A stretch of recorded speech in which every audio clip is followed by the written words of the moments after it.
Heyo, what's up, guys? Today I got on Andrew Smith, host of the GPCR podcast, Great Proletarian Cultural Revolution podcast, professor, writer of a book, one book. Wait, have you written more than one book? No, I currently only have one monograph out right now. Okay, okay. I'm sorry. I'm sorry. I don't know what these are technically called. But yeah, absolutely excellent guy. I love his work, especially his podcast. You want to introduce yourself? Hello, everyone. I'm Andrew Smith. Well, everyone calls me Drew. I am a professor at here in Xi'an in Shanxi Province, China.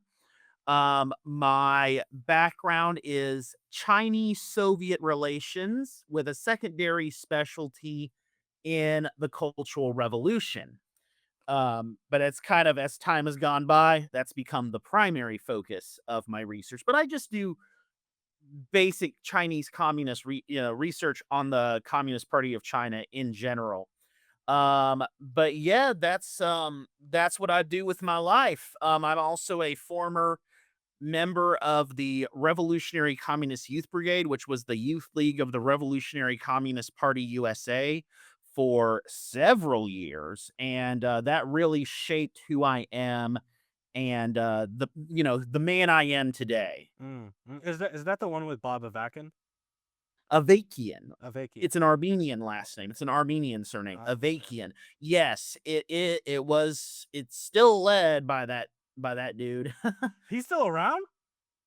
Oh, yes, he's almost 80, but, we will talk a little bit more about that, Okay. as you ask me some questions about my past. Yeah, okay. Okay, yeah, for sure, for sure. I have only heard him talk to in the past tense, so I assumed he, like, died a long time ago or something like that. Oh, absolutely not. Oh my god. Yeah. Yeah, no, I think you're living my dream, honestly, as a fellow history major, though I only have like a BA, but you're living in a communist country.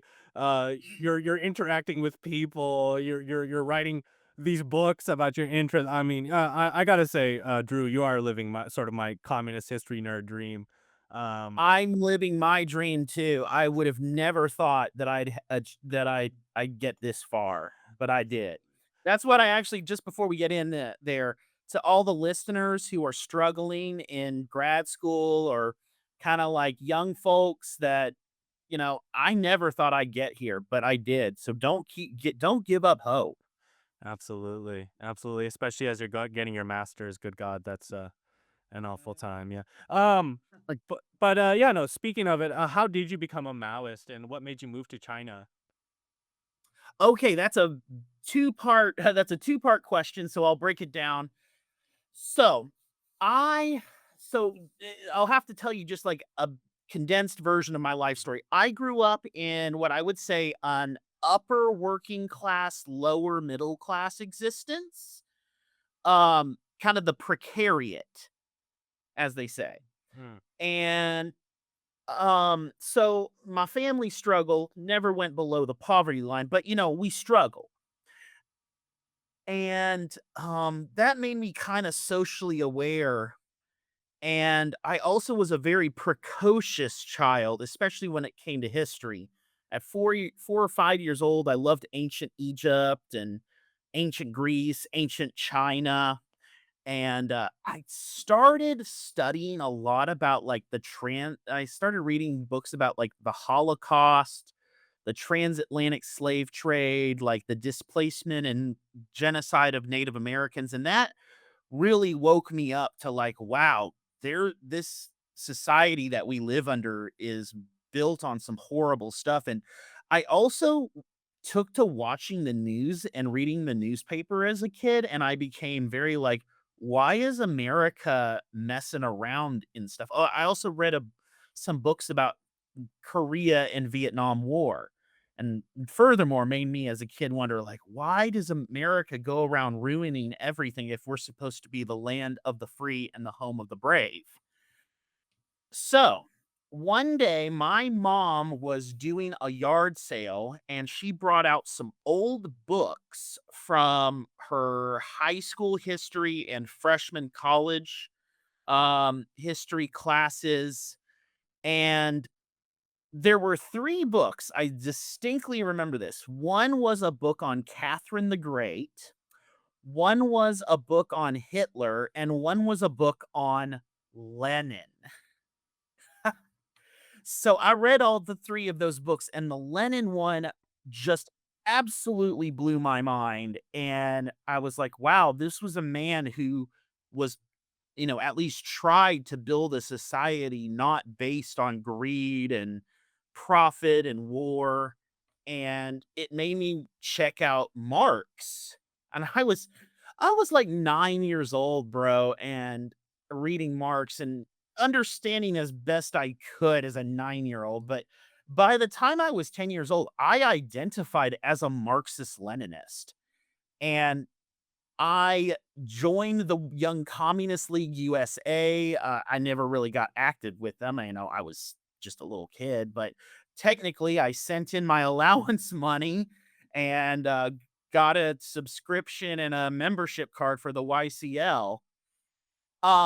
But I always still was frustrated with the CPUSA's support of the Democrats, so I eventually dropped identifying with them. I briefly flirted with anarchism as a freshman in high school, but then I started saying like, "Hey, well, once the revolution happens, how are we going to defend it from the bourgeoisie restoring that time? Restoring capitalism." And so I thought to myself, "Well, we're going to need something more than just disorganized community militias. We'll need a people's army. And a people's army is going to need a political leadership. Oh, wait, we do need a vanguard political party of a new type." So I started identifying as a communist again, but I didn't want to go back to the CPUSA. So I started reading more leftist periodicals. And the one that stood out to me the most was the Revolutionary Worker, the official newspaper of the Communist Party Revolutionary Communist Party USA. And I also started reading reports of what the Revolutionary Communist Youth Brigade in Atlanta was doing, taking on the Klan, actually like taking on the Klan, taking part in like black bloc style direct action. I was like, yeah, this is what I'm all about. Like this, I want to be in on the action, not just flyering and pounding pavements and selling newspapers. So uh at 15 or so, I became a Maoist, and I'm 38 now. So So that's how you didn't become more conservative as you grew up. It was No. it was the opposite. Okay. Yeah, au contraire, I've become more radical as I've grown up. Yeah. I've sort of had the similar. I mean, my story is a little bit similar to yours, a little bit different. I was raised in a Maoist family. I had family members of the Naxals, but I myself grew up as like sort of like a social democrat, whatever, like a Kautskian, you can vote it in kind of type, and then over time, I ended up in Marxist Leninism. Yeah, like it's a. Right on. Very interesting, very interesting. So, the second part, you said you wanted to ask how I moved to China? Yeah, actually, I want to hear about what what's the Bob Avakian party called? Avakian, yet go on.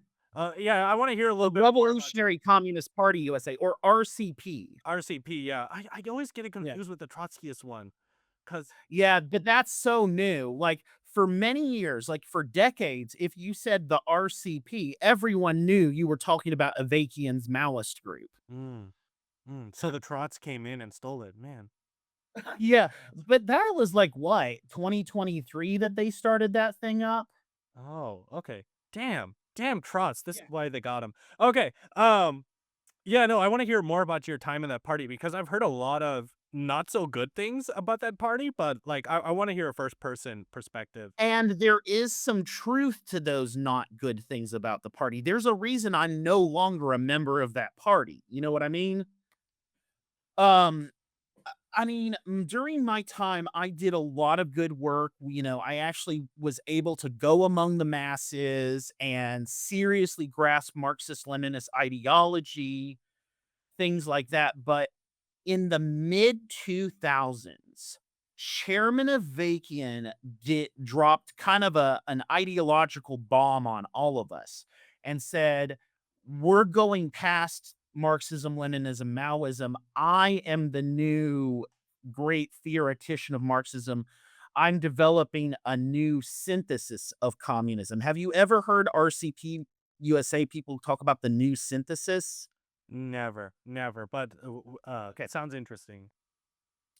Yeah, and I was kinda like, "Okay, this is weird," and the I mean, we had always been kind of culty. We did have a cult of personality around Avakian, but I always kinda rationalized it away of like, "Well, hey, we're doing good work, we're serving the people, we're advancing, and we have a lot of good mass organizations, so I'm gonna stay with it despite the weirdness."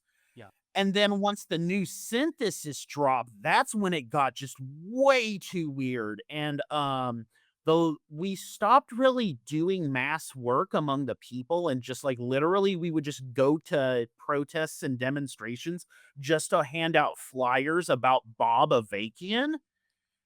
And I was like, aren't we kind of putting the cart before the horse? And then like also not to get too into it, but like the internal culture within the party became very abusive. And Mm, I basically had a nervous breakdown. And when I tried to kind of get back into the party, I realized my heart was not in it.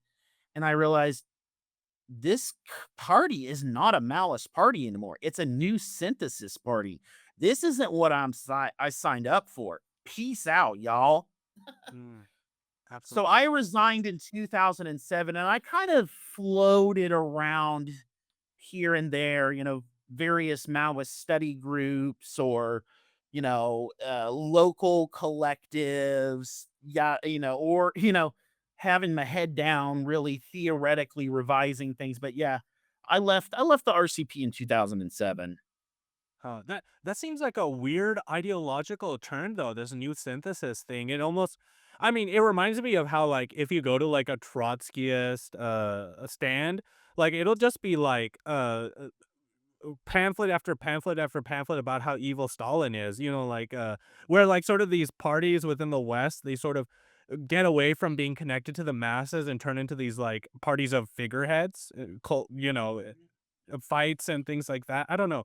It's an odd phenomenon. It obviously exists outside of the West, but anyways, moving on. Like, how did you move to China as an American?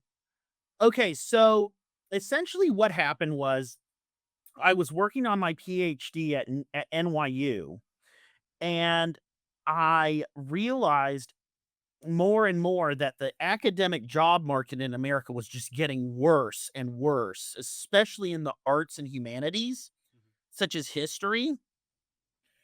And my supervisor and I was struggling with like, making ends meet as a grad student in a such an expensive city. And even though I had a stipend and a tuition waiver, there were still all these hidden quote unquote, administrative fees for NYU that I kept having to pay out of pocket. And I finally said to my doctoral supervisor, I was like, "Bro, I'm barely treading above water, and if I get my PhD, will I be able to find a professorship?" And he was like, he basically was like, "Bro, get out." Not mad at me, but like he was like he was thinking about leaving academia or American academia at least. He was thinking about going to Prague too. So I was like, "Yeah, I think I'm gonna do that." So I thought I have my English teaching certificates, my teaching license, as well as my degrees, and I said, "Okay, maybe I can go teach in Russia." Mm, And because I was very much not only a Sinophile, but a Russophile as well. I've been to Russia before, lived a little bit of 2012 there. I had a great time. Moscow is one of my favorite cities in the world. Like I have a deep spiritual connection to the city of Moscow. Moscow does not believe in tears. um, but I tried looking for a job in Russia. And basically they were like, "No, you can come here, but you will have to find your own living space. You will have to sponsor your own visa, blah blah blah." Конечно, typical Ruskie. Um, but the Chinese, I also applied to some jobs in China, and they were like, "Yeah, man, we'll get you a crib, we'll sponsor your visa. You pay for your airfare to get over here, but once you get here, we will reimburse you on that airfare. We'll give you an allowance to live off of until your first paycheck." So I went, "Hey, the East is red." And ended up over here. So it's kind of funny. I'm a historian in all of my degrees, but I'm actually an English professor, but that's okay. They are allowing me to continue doing historical research. So at least I have that academic freedom to continue doing my passion while being an English lecturer. So like President Xi was personally telling you these things, or uh, what? If only. Okay. No, no, that's super cool though. That they're so they give you all these accommodations and they're so open. I find that's a lot of East Asian countries though. Like Japan does that a lot with English teachers, right? Yeah, well, Japan's becoming a little more stricter, Mm, just because they got flooded, after a while, they got flooded with so many, well, less than desirable kinds of gentlemen, if you catch my drift. absolutely. So, Yeah. yeah, I mean, that's the one thing, like, one thing is I am kinda self-conscious being the white guy in Asia. um, there's a lot of unscrupulous gentlemen of low repute that come here as quote unquote English teachers, but not for good reasons. So, but Japan, all of the East Asian countries are starting to get stricter, thankfully. But if you like show like, hey, I'm serious, I have something to bring to the table. I'm a good teacher with teaching experience. I have an advanced degree. Yeah, they're like, come on over, bro. We'll help you. We need more international teachers, not just English teachers, but international intellectuals contributing to our society. Yeah. Yeah, I mean, that's great. Obviously, don't be a creep. And yeah, even like I think like half of the people who went to Japan as like English teachers, they were just like they barely even could know how to teach or English. They were just there for the trip. Like honestly, like Yeah, that's true. I have had friends who taught in Japan, and they were genuine, but they said they had some coworkers. Whoo boy. yeah, yeah. But I'm interested in your views of China. Like after having lived in China for so long as a Maoist, as an anti-revisionist, has living in China, modern day China, has that changed your mind on the CPC at all? Okay, so this is very interesting. I would not say, "Oh, I saw the light, and I think suddenly China is this based socialist utopia, and if you have any criticism of China, you're a filthy, dirty Biswol." Like that's the way it is on Twitter. um, but no, I mean, I still think effectively China is a capitalist country. I had a Diet Coke with dinner. I've stayed at a Hilton in Chengdu, no, Holiday Inn in Chengdu. My fiance and I had Pizza Hut a couple of weeks ago. Um, and we know so many private business owners that really don't, that have barely any interaction with the government. That being said, that being said, I still think sometimes a lot of my comrades back home are a little harsh on China. I think that China still has what I might call vestigial aspects of socialism, that allow the country to be a lot more bearable to live in. It's a lot more of a functioning society. The high speed train system and the education system, those are still fine. Those are still great. And at the end of the day, I think the average CPC cadre has their heart in the right place. Oh, That's okay. So people who are in like the mass party. What I would say is like grassroots party Yeah. members, everyday Joe party members. Maybe not the top brass in Zhongnanhai in Beijing, but like your average village party secretary or your average youth league uh agitator on a campus, those are good people, man. Those are good people, and I love working with them. Mm, yeah, I believe you've even organized with a local communist sect, sort of, or organization. You well, no, the CPC. Oh, the CPC. Oh, yeah. I mean, obviously, But you don't really have anybody else. yeah, that's true. That's true. But what was that experience like?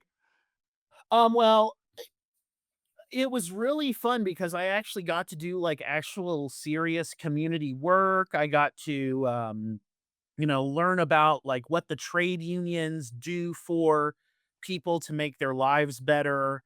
I learned, about like how the party helps establish daycare centers and, brings kind of like there's like we meal like what at one day we did like kind of a meals on wheels thing for the elderly in an apartment complex, and that was a very rewarding experience. Hmm. Yeah, no, that sounds great.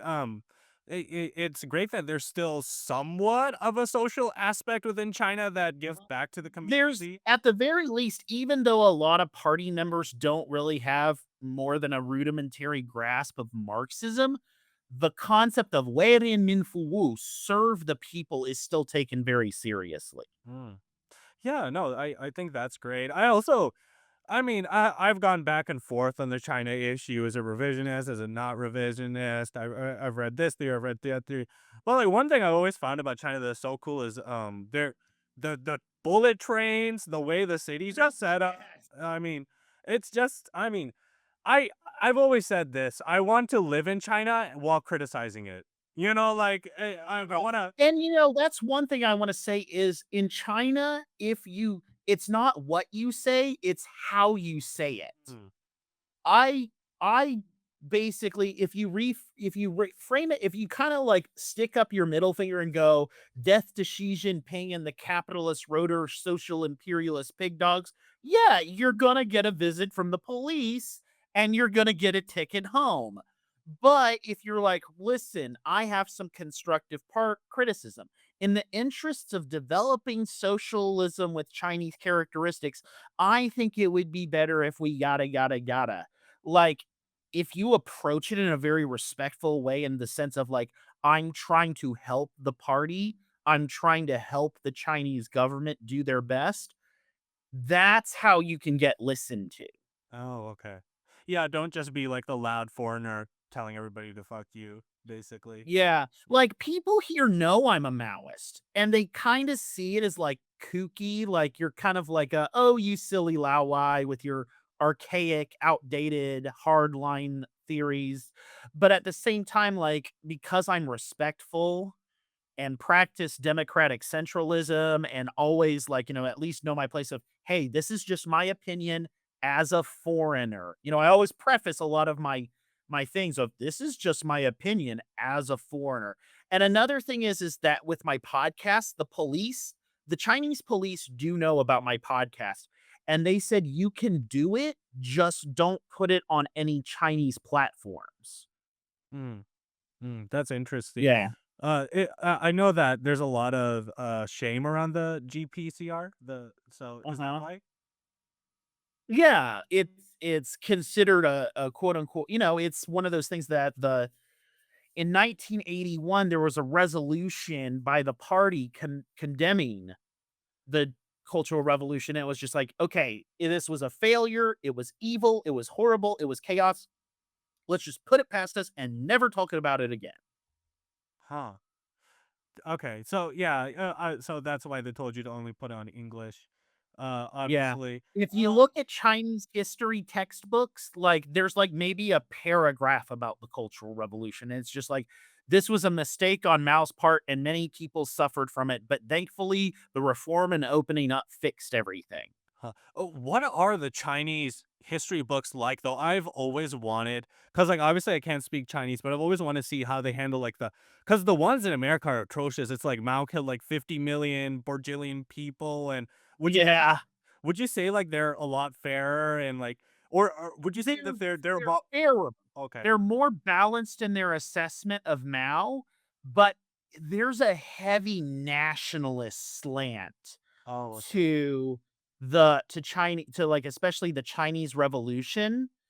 Like, rather than seeing like, okay, this was a great victory of the Chinese proletariat in the, an advancement for the world proletariat and the international communist revolution. That's not how they view the Chinese revolution. They see it as a patriotic revolution that made China stronger and will allow China to pave the way for China to be the dominant world superpower. That's interesting. If you ask a Chinese person, "Why do you love Mao Zedong?" They won't say, "Oh, he was a great Marxist-Leninist revolutionary." No, like 99% of the time, they'll just say, "Because he made China glorious and strong." Mm. It sort of reminds me of how Stalin and I don't think it's too as Yes. severe of a degree, but he's sort of been turned into like a harmless nationalist figure. Yes, And in Russia, when yeah. I was in Russia, I would ask Russians, "What do you think of Stalin?" And the vast majority of Russians told me they loved him. And I said, and I was like, really? Why? And it would basically be, he won the war. Mm, mm, yeah. And then it's like, if Stalin heard half these things, he'd be rolling in his grave, like, Yeah, you know, he would. yeah. Honestly, though, I will say, like, I find your perspective on China a lot more nuanced than like the American Maoists who will be like, like, oh, we need to help the Chinese people overthrow the government, and then like yada yada yada, and like it's like I don't know. It's like sometimes you sound a little bit disconnected. If I dare say, like to the groundwork and like the nuances of the society, you know. I mean, I'm a true blue sinophile. Like, Oh, I love, this morning I ate 2 baozi, drank a cup of green tea, did tai chi. So, like, I have a deep love of this country, and I would never advocate something that would cause the suffering of the Chinese people. okay. Now, if things got so bad that the Chinese people had no choice but to forcibly change their government, then of course Chairman Mao says it's right to rebel, but that's not my place to decide, especially at this juncture in history. Absolutely. Absolutely. Yeah, I find your view a lot more nuanced than I think like when you're living in the West and only interacting with China from the outside, you're either all like, oh my God, China's like this utopia and like it's amazing and everything China does is right and you're a bizo if you stand against it or like the other extreme view, obviously. But no, I find your experience fascinating. Yeah, I hate both the China stans and the China haters because they have no idea what they're talking about. I'm not trying to be like, "Oh, look at me. I live in China, so I know everything about China." I'm just like, "You guys can't even say anything past me how and Baizwo. You have no right to speak on this stuff." And I wanna say something that's very interesting. The majority of hate mail or hate comments that I get on my podcast are from China stans, not anti-communists or anarchists or trots. It's like, I would say 80 to 90% are China stans. Hmm. Hmm. Okay. So like something like you said, something bad about G or something like that.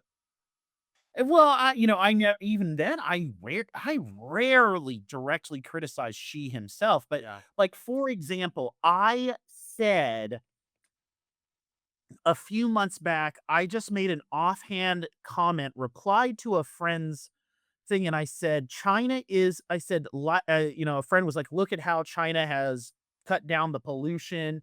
My friend is, my comrade, he was like, I'm a Maoist, but hey, China, this is a W for China. And I said, yeah, see, China is the greatest country in the world, just not for the reason that Dungist and Els think it is. And boy, howdy, did I get death threats for days because of that one comment. I bet. I bet. On Twitter, right? On Oh, Twitter. yeah. Yeah. I mean, it's Twitter. It's nuance gets thrown straight out the window. Obviously, I only use Twitter to shit posts pretty much. I don't take it too. You can't do anything too serious on that.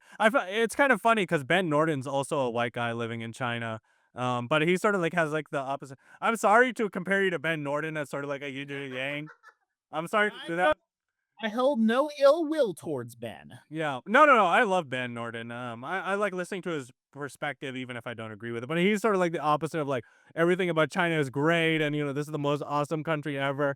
And then you're sort of like the Yang with like there's nuances to the society, but it's I'll At the same time, I'm very, outspoken against people like Serpetza and Lao Lai 86 and Chris Stewart of the History of China College has, "Oh, I lived in China for 13 years, and I know the evils of the CCP, and I hate China is evil and everything. Trust me, I lived there." And I'm just like, "You're both wrong."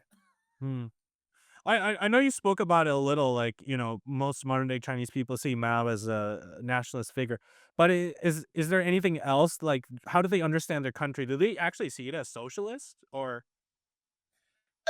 They call it socialist, but I think that it's on a very surface level. Um, I mean, if you ask a Chinese person to define socialism, it's just like, it's a society where we all help each other to make the country strong. Like, it's like asking an American to define capitalism. Hmm. That's interesting. That's interesting. Yeah. They are taught Marx and everything in high school, but is it sort of like a distorted view or not a very good one? Okay. So I have sat in on a colleague's Marxism class, and I looked at his syllabus, and then I asked for some other syllabi from other courses. 90% of the time, unless you get to grad level, Marxism classes, they don't really study the text itself. You won't read the manifesto. You won't read on contradiction. You won't read sometimes you'll read Xi's The Governance of China. But for the most part, they're given textbooks which have quotes and break down ideas. Have you ever read the old Soviet textbook, The Fundamentals of Marxism Leninism? Yeah, I read it cover to cover. It is you essentially get a textbook like that, and that's how they explain. It's kind of like the catechism of, and most party documents, like when I go to party study groups, they're basically catechisms.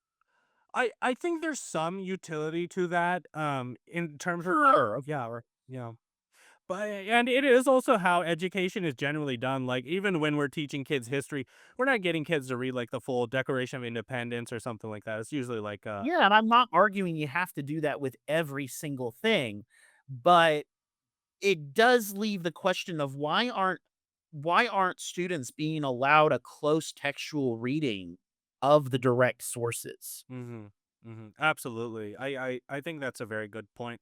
At the very least I know multiple party members who have, other than the manifesto, and then Xi's works or Deng Xiaoping's works, have never read anything by Lenin, never anything by Engels, anything by Stalin or Mao. They literally just like, yeah, I took a few courses in the party school.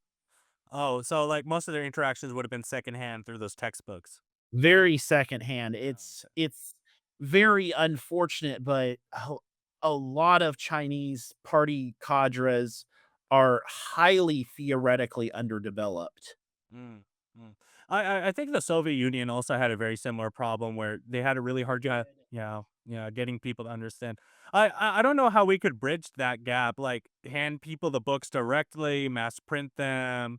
Um, I Mao Zedong actually did a really good job during the Mao era of, like, getting people Yeah, to the read. Cultural Revolution, you had, like, study groups, like, weekly study groups where collective farms and factories, after work, people would sit around and read, Value, Price, and Profit by Marx, or, Materialism and Imperial Criticism by Lenin.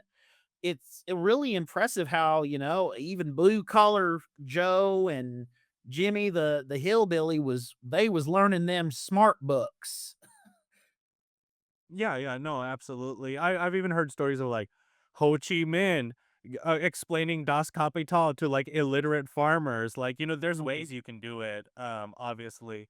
Um, And you even see it in my in-laws, like, my fiance's grandmother is far more well-read on Marx, Engels, Lenin, and Stalin than her son, my father-in-law, and much less her granddaughter. oh, that's really cool. Uh, Yeah. and like Like, those I can people's talk about like, what like, certain Marx works and, like, the rest of the in-laws are like, "Yeah, I don't know what you're talking about, dude." But, like, grandma will be like, "Oh, yeah, I remember Dick reading that in high school." That's absolutely cool. And were these like programs? I'm not familiar with them. So Mao would have like collective farms read them. They were all throughout the country, especially like in rural areas. Yeah, but they weren't always top down. A lot of times they were very spontaneous. I would highly recommend you read, Maria Macciocchi's Daily Life in Revolutionary China. She was an Italian Communist Party MP who traveled to China in 1970. And one thing that impressed her, and she had eyewitness testimony, is how the workers and peasants spent so much time reading and studying and debating. Hmm. And it wasn't like they had a commissar come from the city to go do it. Like, they would just do it themselves. Yeah, I think this is like a common issue with almost every single socialist revolution where like at the beginning of the revolution it's very young and the people are like very directly connected to the theory and the ideas of it, and then as it sort of goes on it becomes like like how in America right now like the constitution is kind of boring to most people, like especially Yeah. students they're like so disconnected to it, but like obviously people believe in the ideas of liberalism, but it's like it's disconnected to them in a degree where they're not going to sit down and read it and have like a real passion for it like Americans right after the American Revolution had. I think a very similar process happens in a lot of socialist countries. I'm not gonna lie. Yeah, and I don't have an answer for that. I really don't. But that is something we should think about. Hmm, Absolutely. Absolutely. great point. I don't know. I don't have any answers, obviously. Um, do you find a difference? I mean, obviously you did, but between the older generations and the younger generations, well, how have your interactions with the older generations have been? I really want to hear about like people who lived in the Mao era. Old people in China are so cool, and they're very candid. They talk about, "Hey, those times were here's what they'll always say, like, "Times were hard then, we didn't have a lot to go around, but we had enough." And they always say they're disappointed in um, the modern generation, the current generation, because they say they're so materialistic. They don't have a higher ideal. Like, there may have been problems with like factional warfare and other issues during the Cultural Revolution, but god damn it, at least we believed in something. And at least we were working towards something better. My grandkids just want to go study abroad in Britain and only care about the newest Huawei phone and want to play League of Legends. Like, where is the passion? It's so interesting the way that old people are. And most of them, it's interesting. Most Chinese elderly I've talked to, they think China is still socialist, but that it's going in a bad direction. Okay. So that's interesting. Could you elaborate on that a little bit? Yeah, so, like, for example, a lot of old folks tell me, like, they initially, after the Cultural Revolution, they supported the reform and opening up, but they felt it went too far. It's like, "Whoa," now it's like McDonald's and Coca-Cola and Levi's blue jeans. Whoa, whoa, whoa, whoa, like, that's American imperialism, and, they feel like the privatization was initially a good idea, but now it's gone too far. A lot of them, I would say, most old elderly Chinese people will say China is still socialist, but it's heading towards capitalist restoration.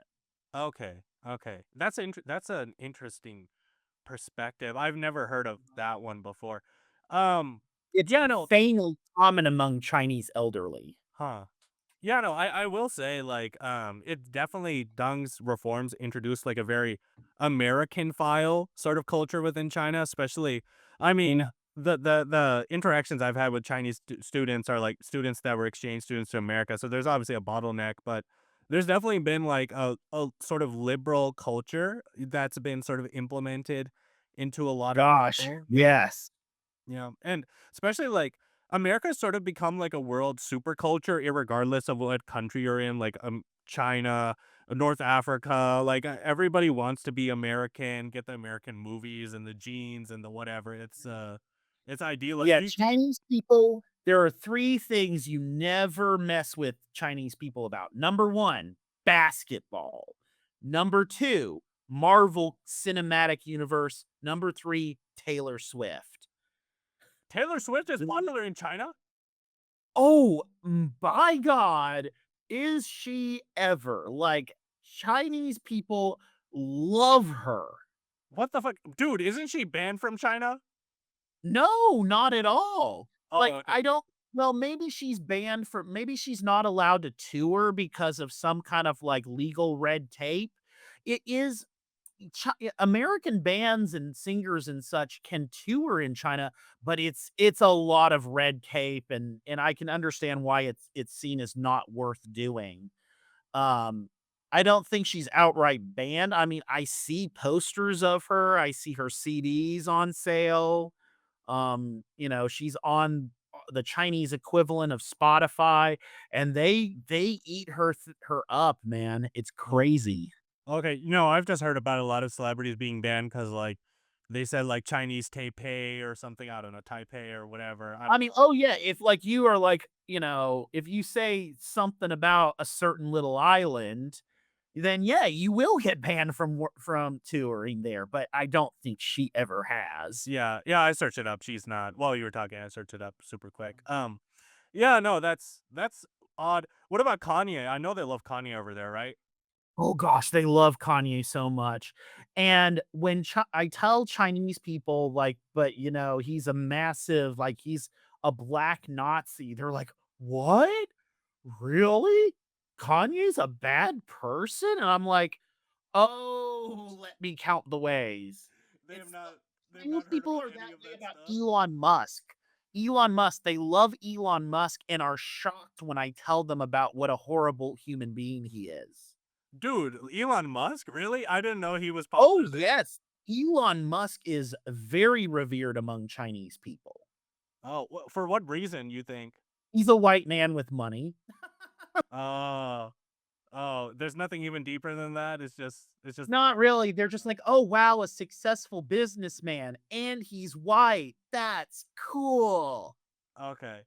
And then I'm like, "Hey, guys, you know that he's a Nazi and that most of his business practices are, like, dishonest and he never actually invented that stuff?" And Chinese people are like, "What?" What about iShow Speed? I know he's visiting China right now. Do they I like him? I know. I really haven't followed that. I don't follow streamers. That's Yeah. kind of below my age bracket.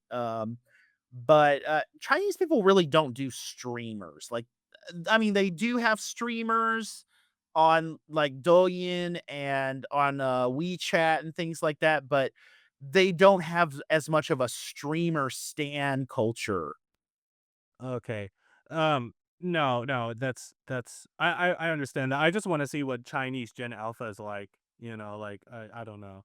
Like, what are they into if you have any clue? I'm guessing you don't What, interact. video games, anime? Okay, okay, for sure, Yeah. for sure. Um, I just wanted to know if they're as brain rotted as our Gen Alpha because I work with kids and they're very brain rotted I to this I age. as you know, I work with the 18 to 21 Yeah. crowd, and I taught high schoolers for a little while. Not as brain rotting. I feel they have slightly more of an attention span than American students. At the same time, a lot of that is because of Confucian conditioning. Oh, They're a like that lot school system. more yeah, they're a lot more there's a bigger tendency for them to defer to authority. That Oh, yeah, yeah, because there's a lot Confucian is, like, traditional family structures, education, things like that. Uh-huh. Uh, There's a certain pedagogy and just you have to understand Confucianism permeates every level of a Chinese person's existence. Like, I mean, not to sound biological determinist, I'm let me preface saying I'm using this like very metaphorically, but it's almost hardwired into them. Um, the and so every interaction, every decision they make, there is an underlying aspect of Confucianism. y wasn't Sort there of like liberalism among us Americans. Oh, okay, so the Nazis were right, right? Like, the eugenicist people were like, no, I would not go that no, far. I'm just Not at all. that's I'm not not what he saying said. that, oh, This is an That's probably the wildest thing I've said on this podcast, I'm not even gonna lie. Um, but, Chinese people are not inherently Confucian, but the Confucian society, just like Americans are not inherently liberal, but the liberal society permeates everything. Kind of like in a I'm not a Foucaultian, but like in a Foucaultian sense of biopolitics, like the cop in your head controls everything you do and every aspect of your body and soul.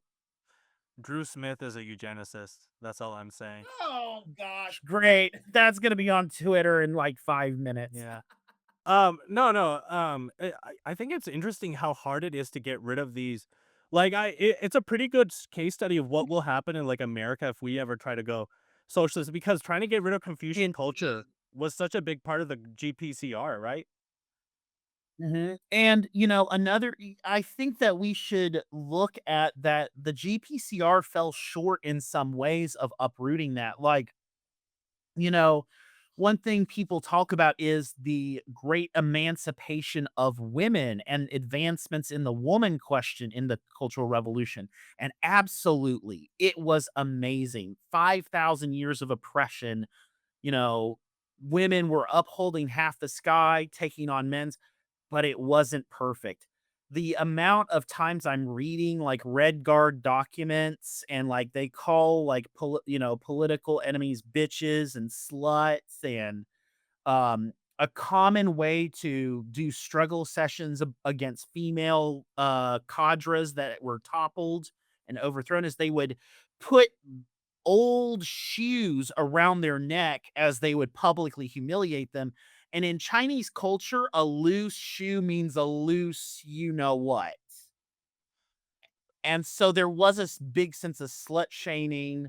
Another thing is that it was very rare, but there was some sexual violence against women used in factional warfare during that time. I've heard testimonies from Fujian, Guangdong, Guangxi, um, let me think, Inner Mongolia against sent down youth. Again, it was very rare, but it happened, and we need to be honest about that. Yeah, yeah, no, it's so crazy how hard it is to get rid of you can change the base of society, right? You can change the economic structure of Mhm. society and get to a socialist mode of production, but it's so hard to get rid of that ideological superstructure. It really does linger in people's minds, especially when it's existed for thousands of years. Things like Yeah, we got to put that into context that you're talking about, okay, 1949 to 1976. That's 25 or so years versus 5,000 years. If we go from the Erlitou culture or the Xia dynasty to the Qing dynasty and the Republican period, that's 5,000 years, man. Like, you can't uproot that in 25 years. Absolutely. I think to some extent it kind of falls into like Hegel's idea of synthesis, where you have this great change, and then the old society tugs back at it, and there's this sort of middle ground new culture created. Like that happened in the Soviet Union, where Yeah. yeah, like they radically change women's rights, but also the sexism still existed, and it was this sort of like weird middle ground where One I thing a lot of old ladies tell me, a lot of grandmas and aunties tell me, is how still at the end of the day, like, a lot of their fathers, even who were like, rebel workers and, who were part of like the January storm and the revolution, like, when they were born, their fathers were disappointed that they had a girl. They still wanted a boy. My fiance, her parents were really bummed when she was born because she wasn't a boy.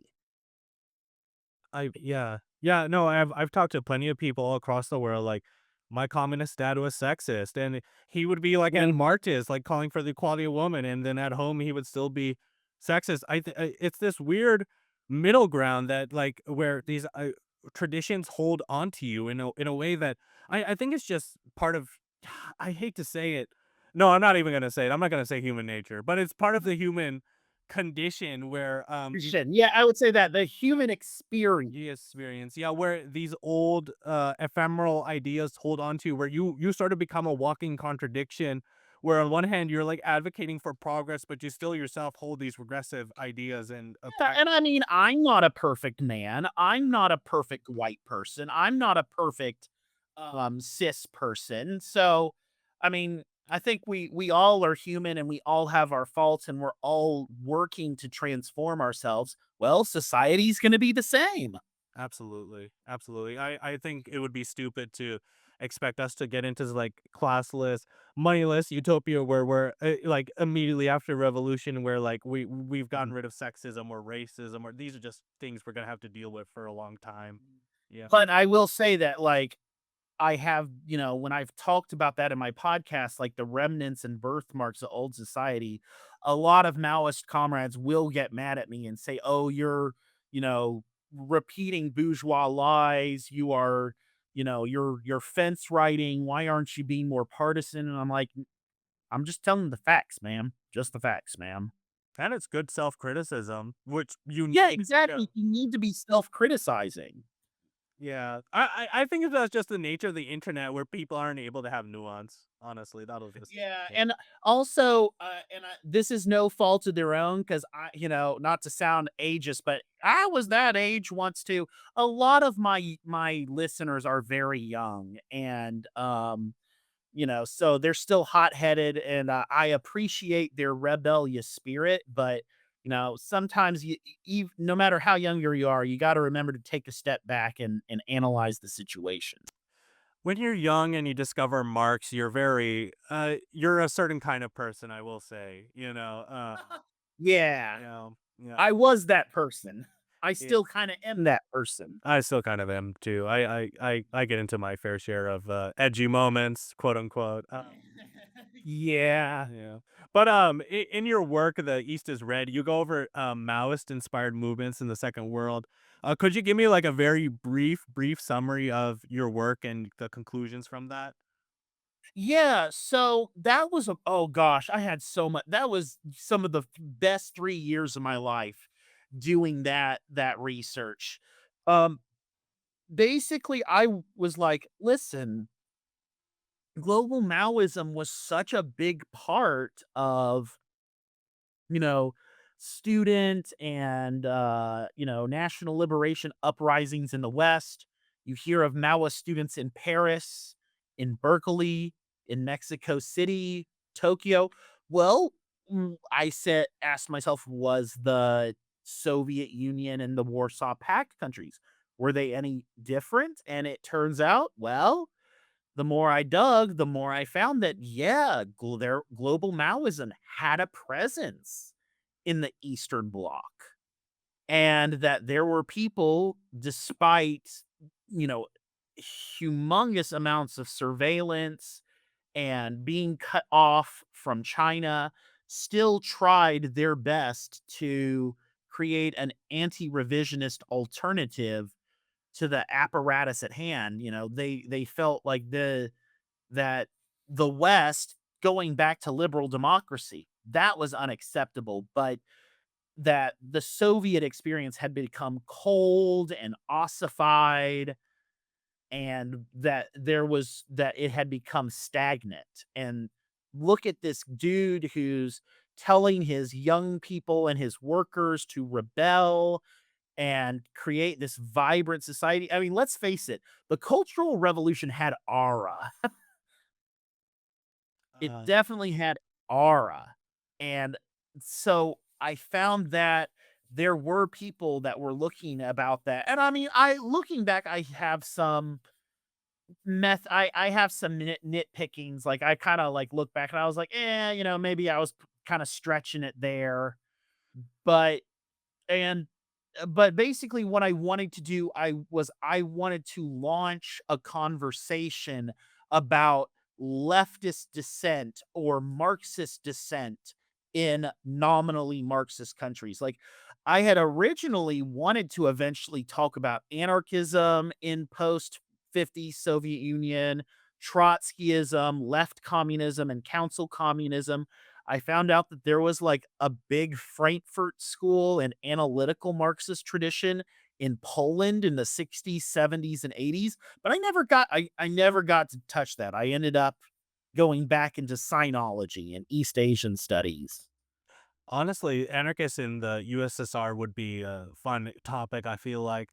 But was your argument within the book that these were explicitly Maoist movements, or that they sort of reinvented Maoism through being anti-revisionist and against Khrushchevite revisionism, and they sort of came to the same conclusions as Maoism? A little of the more so of the latter, because if you notice that in my in the sorry, the chapter about the Soviet Union in that book, I call it Inakumilishi, other thinkers, and I say Maoism and neo-Stalinism. And so you got to remember that at that time, a lot of groups did not call themselves Maoist or even Mao Zedong thought. They called themselves anti-revisionist Marxist Leninists, and they said China and Albania are, revolutionary societies, but they might not necessarily see themselves as like, you know, carrying the banner of Mao Zedong. They just are like, yeah, Mao Zedong's criticisms are correct. So it's yeah, yeah, it would be a little of both. Yeah. I Now, unless you were talking about like now in the if you remember in the chapter on Hungary, those dissidents were very explicitly Maoist. Um, But if you were to say to, like, the Russians in my story or the East Germans in my story, "Are you Maoist?" They would have said, "No, we're anti-revisionist Marxist-Leninists who agree with Mao Zedong's theories." This would be also before like Maoism was officially like designated as an ideology, sort of, right? Yeah, because you remember that really you seen the word Maoism used in, like, mainstream press and mainstream discourse and in academia in the 60s and 70s to describe leftists who uphold Mao, but none of the very few of those groups refer to themselves as Maoists until the early 80s when the Shining Path launches their insurgency and the Revolutionary Internationalist movement, the International of Maoists really start to take hold. You don't see the Communist Party of Peru call themselves Maoists until 82, I think. And in 1984, even then, a lot of the Rim parties still called themselves Marxist Leninists. I also imagine it would have been hard to find groups explicitly calling themselves Maoist in like a very heavily repressive Khrushchevite sort of Oh, sure. space. Yeah, yeah. Uh, what was looking for sources like that? Like, did you find difficulty because of the limitations of like Khrushchevite repression, or Yeah, there was, but I thankfully networked. If you remember in my acknowledgments, you see like a bunch of like names of Russian scholars and activists. uh, I'm not gonna lie, I I skipped that acknowledgement. Okay, well, in the acknowledgement, you'll see me like I list all a bunch of Russian names. Those were Russian activists and comrades and professors of history. And I would basically go to these Russian language Facebook leftist groups and be like, "Hey, I'm doing this project about this. Can you guys have anything?" And they'd be like, they'd slide into my DMs, "Hey, here's some PDFs about this, that, and this. Um, if you have any questions, feel free to reach out to me." So, uh, thankfully, I had connections in Russian academia to find very obscure PDF scans of very obscure documents. That's awesome that they helped you like that. Yeah. One of my favorite ones is the Georgian protest for That is restylization. so wild, isn't it? Yeah, That's pre yeah. If for anybody who's not familiar, could you give a little bit of a summary of those? so, uh, okay, my memory's rusty, but basically in Tbilisi, during de-Stalinization, they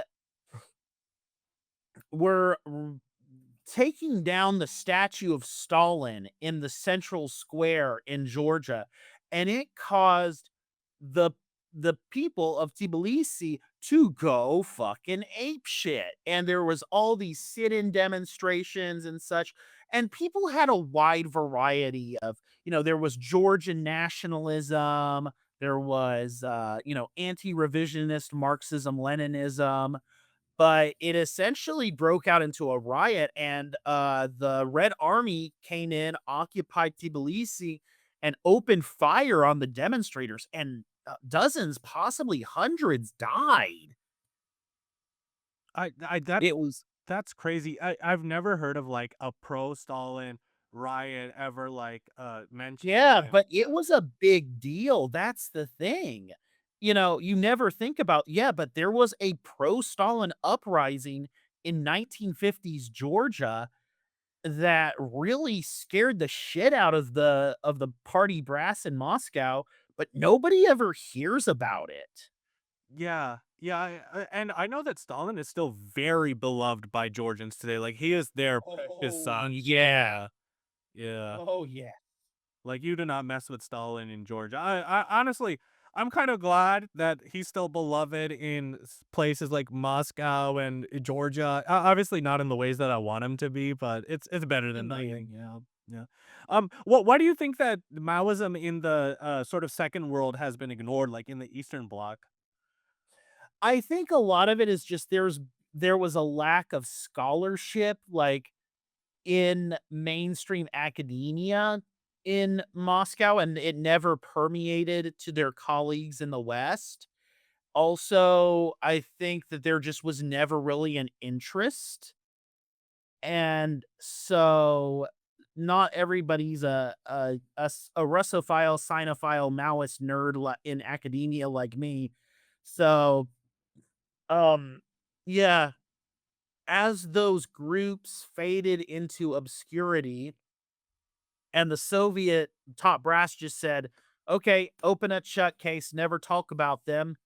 And then the 90s came and everybody was busy with with living in the Mad Max lawless Thunderdome of Yeltsin's Russia and then Putin's Russia, and there just never really was a conversation in Russian academia, and it never permeated into Western academia.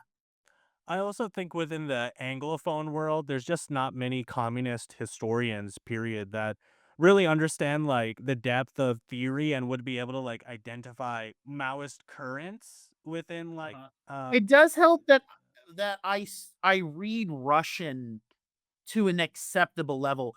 It's not as good as it used to be. Use it or lose it like any other language, but at the time I was doing it, my Russian reading level was pretty darn good. You can't really say that of most American communists. yeah, yeah, and people who are like historians in America and like do understand Russian, they typically tend to be more of like a liberal sort of orientation. So I don't think they really give a fuck if there were Maoists in the Eastern Bloc. Exactly. And, this has really helped, I've started learning Chinese, and, I've been learning Chinese for, several years now, and I've learned a lot of the characters and words for certain things specifically about the GPCR, so I'm able to read those. And yeah, that's another thing, not to sound arrogant, but there are very few Anglophone Maoists who are bilingual in that.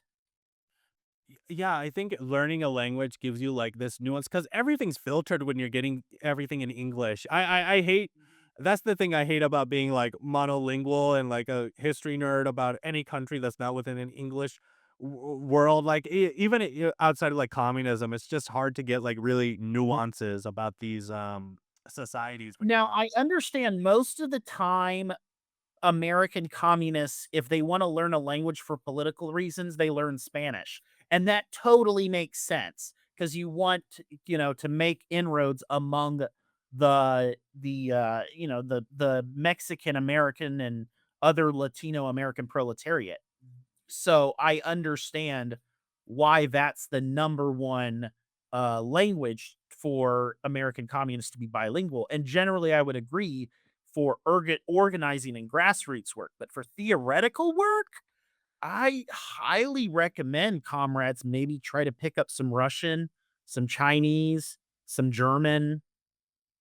Yeah, I mean, I think reading Das Kapital in the original German would really help, or the State in Rev. I've actually been told by some people that actually Marx himself and Engels also agreed that the French version of Capital's the best version. Oh, really? Yeah, Marx felt that that was the most theoretically sound version, and Engels agreed with him. I think Lenin and Zhou Enlai also read Capital in French, and, a economist, a colleague of mine who's an economist here at, my university, he's originally from Norway, but he's been a communist for many years. He said, if you really want to understand Capital Volume 1, read the French version. So, how I about that? I am not learning French for Marxism, like Yeah, I'm not learning French just to read Capital Volume 1, but I think that's kind of just yeah, I think that's kind of a funny side note. yeah, yeah, of course, of course. What's their process of this is completely off topic, but what's the process of learning Chinese like? Like, all those characters, it's always confused me, like, all these it's not like a traditional letter language because it's the 26 letters and then combine it Yeah. what's that process like? Uh, Lots of flashcards, lots of phone apps, and just a lot of times you just you have to like you'll have a character worksheet and you'll like write a character again and again and again and again until you remember it. It does also help that I live here and I am, you know, have to read things or like there's signs and such around town. When you're immersed in it, it's easier. I think that's the best way to learn a language, honestly. It's Of course, experience, yeah. if you You can. you can take as many classes as you want in Mandarin, and I do still take classes. I still get take after work classes just because I like the structure and having a teacher to hold me accountable to the whole process. But at the end of the day, you gotta come to China to learn Chinese. It's that kind of language. Are you teaching your students in Chinese or is it English? No, it's mostly in English. Now, if they have, like, trouble with a word, I'll, like, if they're like, I'll be like, "中文," like Chinese, and they'll say it, and I'll be like, "Okay," and then, like, I might explain very simply in Chinese, or if they're like, "Hey, teacher, what does this word mean?" And I'll give the Chinese definition. Okay, that's cool. That's cool. Moving on. What are the most common lies you see told about the Great Proletarian Cultural Revolution within liberal circles? Hmm. Oh, let me count the ways.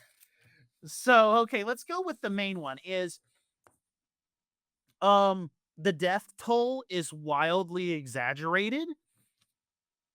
Um, Yes, one thing, and maybe there will be some China stands and Maoist comrades who will get mad at me for saying this, but a lot of people died during the Cultural Revolution, justly and unjustly. It was a revolution. Um, but to say, you always see in U.S., K through 12 textbooks like that, like 20 million people died, 60 million people died, that's ridiculous. Like, we can be honest that bad things happen without just ridiculous ideas.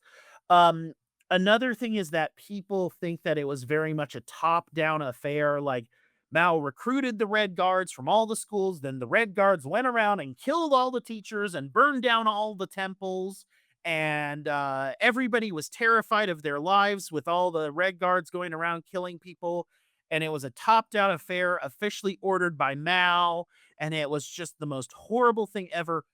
People do not understand that the Cultural Revolution was very much a mass movement, and the Red Guards were never actually officially started by the Chinese government. They started autonomously in late May 24th, 1966 is when the Red Guards were founded at Tsinghua University. And Mao did not officially endorse the Red Guards until several months later in August of 66. So it was very much an organic movement. Same with the rebel workers and the rebel peasants. Very much, I would say, at very key points of the Cultural Revolution, Mao lost control of Maoism. And so the mass aspect is completely lost on, the way I would say is that Americans often think of the Red Guard movement as like the Nazi brown shirts or the Italian black shirts, that they were just like these paramilitaries personally controlled by Mao.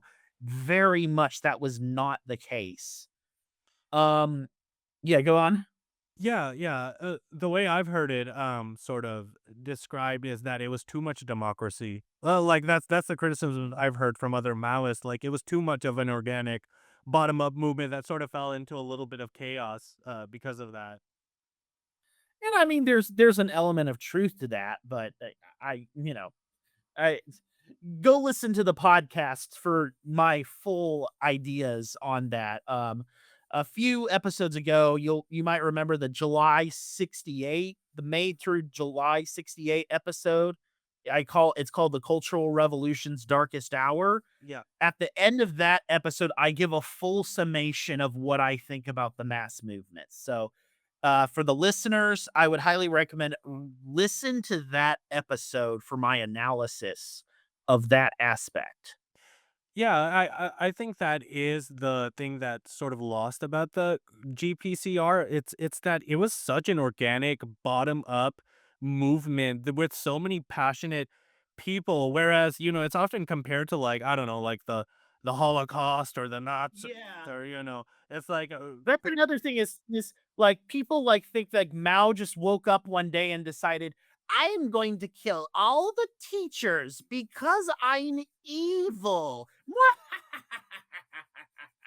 Like, it's very much like turns Mao into a comic book villain or like Snipely Whiplash on Doubly Do Right.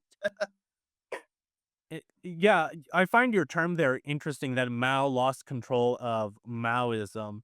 I think that is. Do you think that Mao and the upper party were somewhat surprised in how the GPCR went, or like processes of it, where it turned, where it went? Absolutely. And you can see that in a lot of internal documents of like, hey, like, whoa, where is this going?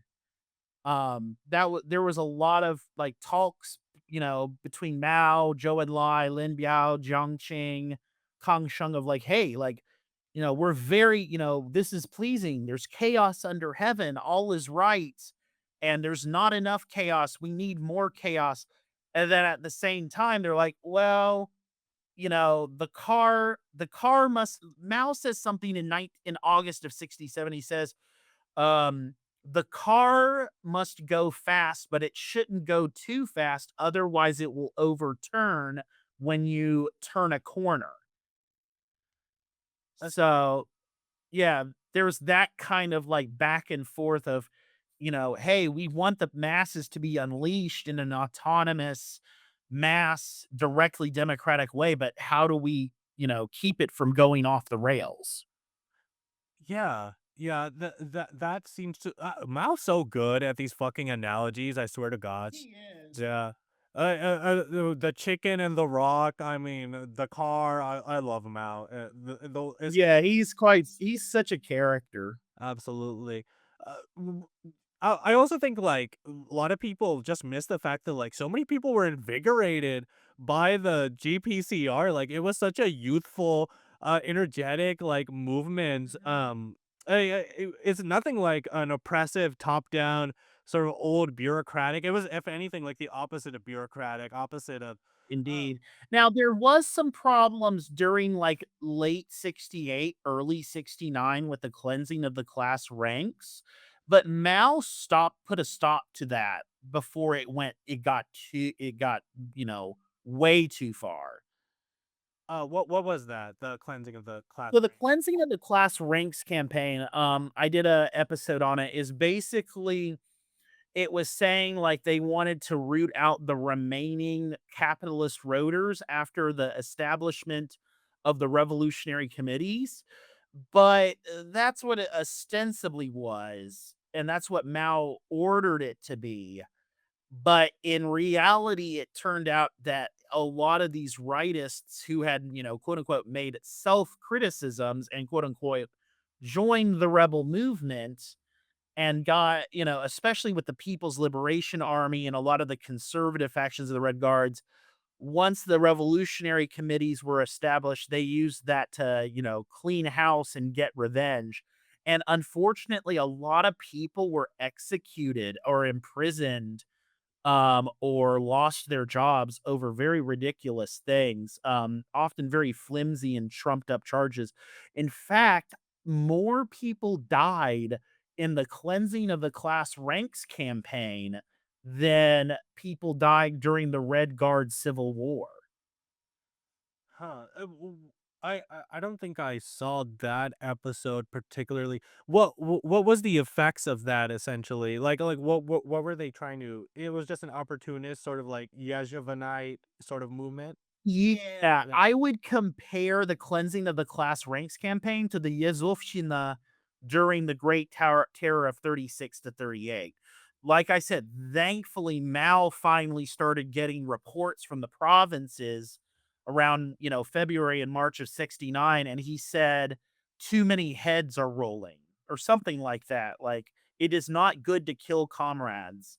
So thankfully it stopped, but the damage was terrible. Like I said, the cleansing of the class ranks, it officially started in May of '68, but really picked up after the Red Guard movement was disbanded in July '68.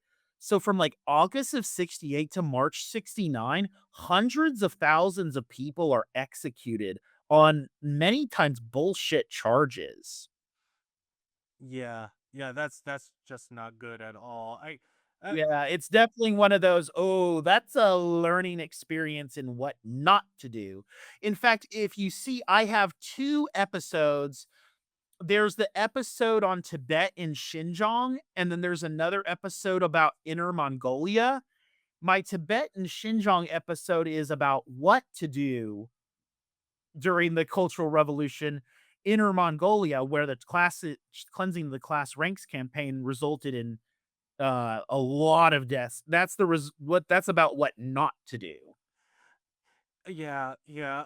I find the whole GPCR interesting because it was trying to solve like a problem that arises within like every single communist society, this revisionist clique that eventually forms, and it in some ways it was successful, in some ways it wasn't. Obviously, Deng still got into power. Well, what would you say would are the biggest successes and failures of the GPCR?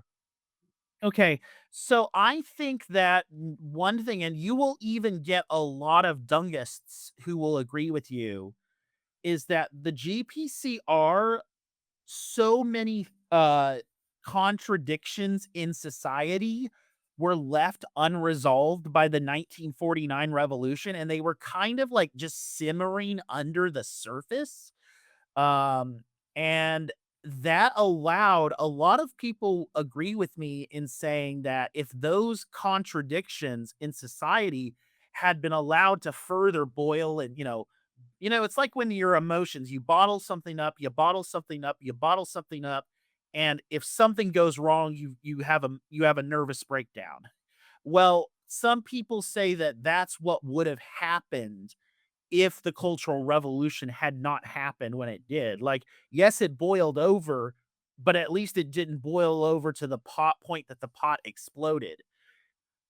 Um, I would also say that, we learned a lot about like how to mobilize the masses, how to continue revolutionary enthusiasm after the victory of the revolution, all those great things. Now, let's talk briefly about the shortcomings and why I think the Cultural Revolution ended in failure.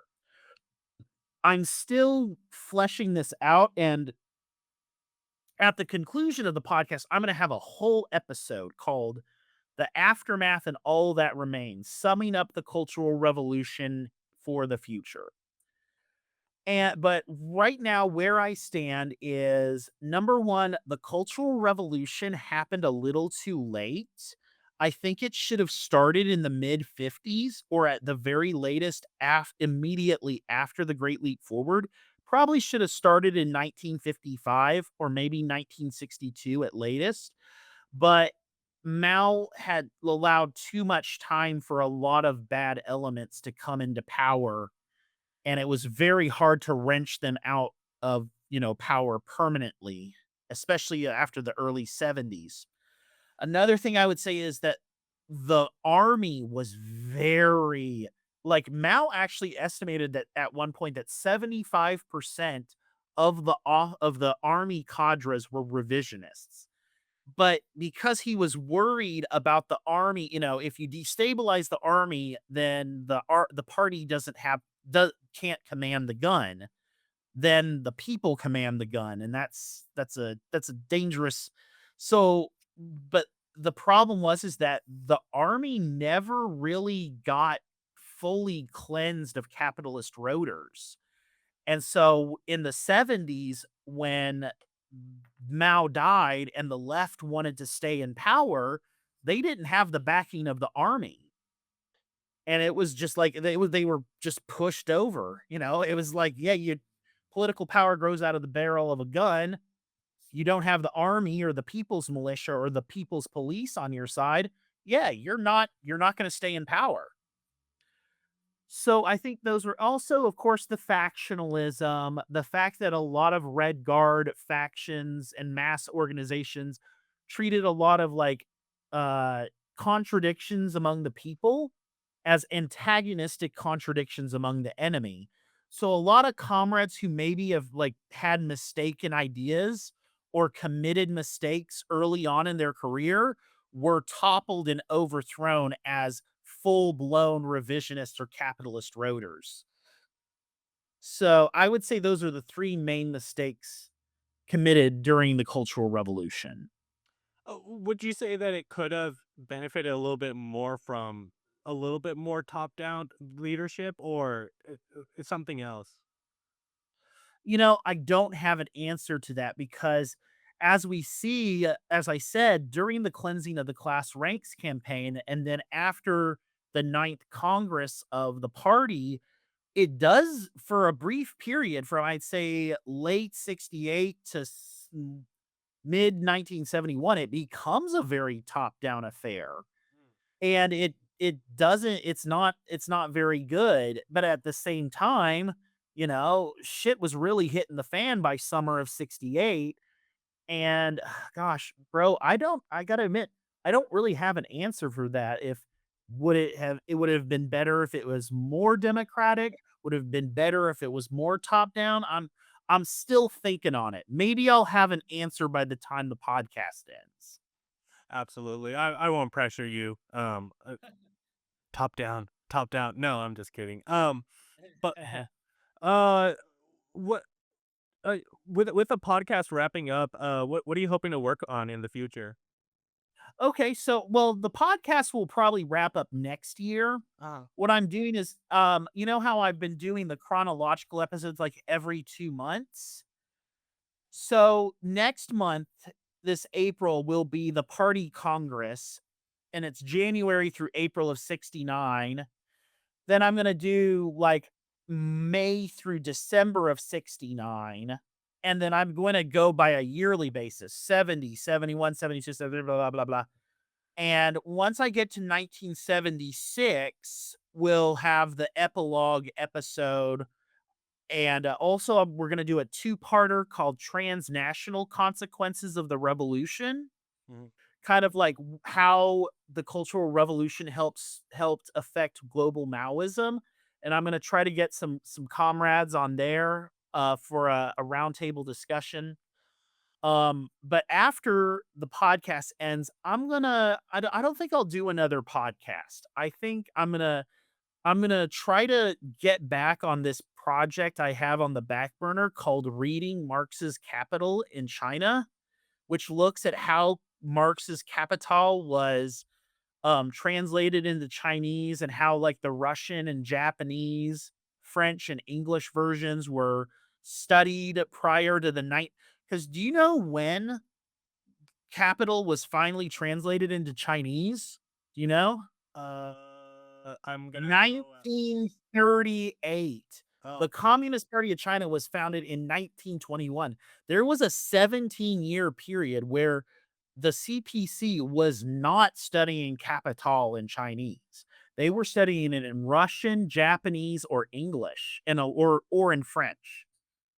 I think that's the where the myth that Mao never read Capital comes from, right? Or no? I think so. I don't remember if he ever read Capital cover to cover. I think he mainly read it in like Russian. Oh, yeah. I honestly, I think Mao was just joking to Molotov, and Molotov took it too seriously. That's I've always thought about that too. Like, I think Mao liked to. One thing you got to understand, and this is often lost in translation, unless you know Chinese and Chinese culture and Chinese sensibilities, is Mao liked to provoke people with sarcasm.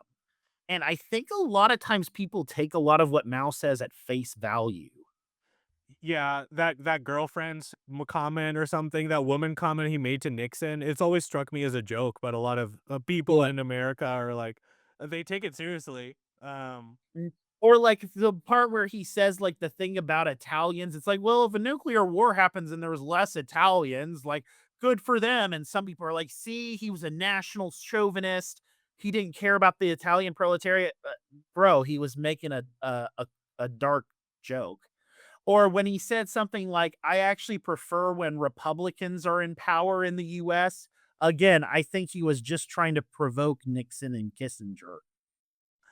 He was a very funny guy, honestly. You got to give him props to Uh-huh. that. Yeah, yeah, A bit of a troll. yeah. I think he was spitting with the Italians thing, though. I wouldn't miss Italy if I, movie before. Uh, We won't go into that. Um, yeah, no, the way that the GPCR is such a world changing event. I mean, I think everybody in the world was looking at the experiment that China was doing. I mean, you never really heard about that before, right? Like a revolution after a revolution, like in order to. Absolutely, it was completely unheard of. A lot of, like, Cold War, like, political analysts, like, if you read a lot of, like, what the US government was saying and, like, a lot of the political pundits and then they were like, "What the fuck is this?" Right. It must have been to some extent confusing for the liberal world, but Mao was trying to address like an issue that even Stalin was admitting in economic problems of the USSR that Exactly, great. yeah, yeah, class struggle doesn't end after the revolution. Uh-huh. It, well, I've heard about cannibalism within a certain province in China. Could you explain a little? Yes. So I have like, if you go, when I said about the Cultural Revolution's darkest hour, that episode, I go into very gruesome detail. In fact, to the audience, if you want to when you want to listen to that episode, just a content warning, that's a really violent episode. Like that was a queasy one for me to make. So in Guangxi, which is in southwest China, it's near Guangdong and other provinces. The factional warfare got so bad. Like it's actually the like I think 1/5 of all deaths during the Red Guard factional civil war was in Guangxi. It was that bad. And at one point, the rightist or conservative Red Guards kind of mobilized the people's militias in their favor, saying that the April 22nd Red Guards, which was the ultra Maoist endorsed by the Central Cultural Revolution group, rebel group, that they were actually a front group for a shadowy organization called the Anti-Communist Army of Patriots. And a lot of the masses were like, "Oh, holy shit, these guys were um part of part of the secret group. Um what do we do?" So they you know the people's militia went around and basically like pulled out the April 22nd Red Guards and their supporters and massacred them. And in some cases, they cannibalized them. Now you're like, what the fuck? What the, you know? So in Chinese history, there have been instances where um the um, where cannibalism was used as a form of like the ultimate humiliation of a political enemy. You even see it in the Zhou dynasty. I think you see it at one point in the Ming dynasty where warlords or generals will kill and eat their enemy. So it was kind of the ultimate fuck you. Thankfully, those who committed that action were arrested and executed eventually. But yeah, it was insane. Yeah, that's an absolutely wild story and a wild episode. Drew, tell me some, just to change it up a little bit, but also, Yeah, let's get to a lighter subject. yeah, that's it got really dark there. What are some of your favorite Chinese foods that we can't get in America that are like not well known? Real Kung Pao chicken, Gong Bao Ji Ding from Sichuan province. Real Kung Pao chicken is the shiznit, my man. My all-time favorite food is Peking roast duck, of course. One thing that a lot of Americans aren't able to eat is rojiamo, or what's called quote unquote Chinese hamburgers. It's like flatbread stuffed with stewed meat. Oh, it's so good. It's a Xi'an specialty. I highly recommend anyone who like really is a foodie come to Xi'an. We have amazing regional cuisine. Um, a lot of like lamb dishes from the Muslim areas like Xinjiang, Gansu, Ningxia are really great too. Um, man, I'm a foodie. I'm a massive foodie. Let me think. Uh, Soup dumplings. They're like these little dumplings that are filled with soup. You have to eat them. Don't eat them with a chopstick. You have to eat them with a spoon, and you have to like eat them really quickly or they'll spill out. But they're some of my favorite foods. Yeah, yeah, no, those I'm hungry right now, honestly. I'm not I'm not gonna lie. Um, the Muslim food doesn't really get talked about a lot. What's that like? Like it's lamb based. It's like it's halal, obviously. Uh-huh. What are the So the spices new in there like? a lot of cumin and a lot of chili paste. Muslims make the best noodles in China. Really? Like, yeah, they if you want good noodles, look for the characters Qingjian, which means halal. If you see a green sign with Qingjian on it and you see a bunch of guys in kufis in white skull caps, you will know those noodles are gonna smack. And absolutely. I'll have to visit GN and do a food tour with you one day, Drew. You know. B- Absolutely. Yeah. Come on over. Yeah, and for any listeners, if you're in town in Xi'an, I'll take you out to dinner. I'm very hospitable. A lot there I've actually had multiple uh listeners of the podcast when they're like touring China and they're like in town to see the Terracotta Warriors. I'm like, you get over here right now, meet me at this restaurant at 6 p.m. I'm buying. Come on over. Sounds fun. Sounds fun. I'll try to swing by. I'll let you know if I'm in China. Drew, thank you so much for giving me your time. This has been a treat. Uh talking to like a fellow history nerd. It's been a lot of fun. Tell the people Yeah, where they can. night. Thank you. Or today, my time. Yeah, absolutely. Yeah, I hate the time zones, man. I wish everybody was just on. I don't know. I don't know that. Uh, Then it would be midnight when it's nice and sunny out. I don't, didn't China like make it all one time zone like recently? Yeah, no, that's been how it is since 1949, which trust me, when you're in Xinjiang and it's like 10 p.m. and it's still like light outside, it's very disorienting. Damn, I bet. What was the reason for that? It was like industrialism or something. Or I don't remember. Was it for the unity of the nation or was it to coordinate industry better? I've heard multiple stories. I really haven't delved into that, but I think it's time to abolish that. yeah, yeah. Anyways, Drew, thank you so much for coming on. Tell the people where they can best find your work, and then Okay, so you can find the Great Proletarian Cultural Revolution podcast at Podbean and Spotify, mainly Spotify. And if you and we're going to be launching the YouTube soon. We're going to be launching YouTube soon. okay, okay, sounds good. And it'll just be the Great Proletarian Cultural Revolution podcast on YouTube, also. Yeah, if you look that up, it'll come up in Google like first result.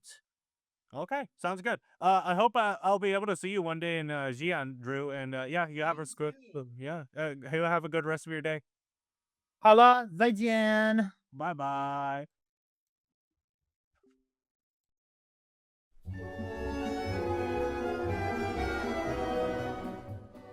This episode of the Pokepreet Pod has been brought to you by our generous members on our Patreon. If you'd like to become one of them, go to patreon.com/thepokepreetpod. Thank you.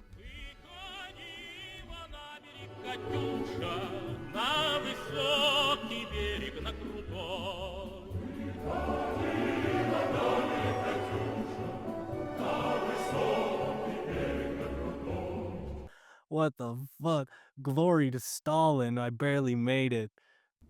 And a special shout out to our Marshal of the Soviet Union member, Matthias T. If you'd also like a shout out, please consider subscribing to our Patreon, where you can also get episodes up to a month early.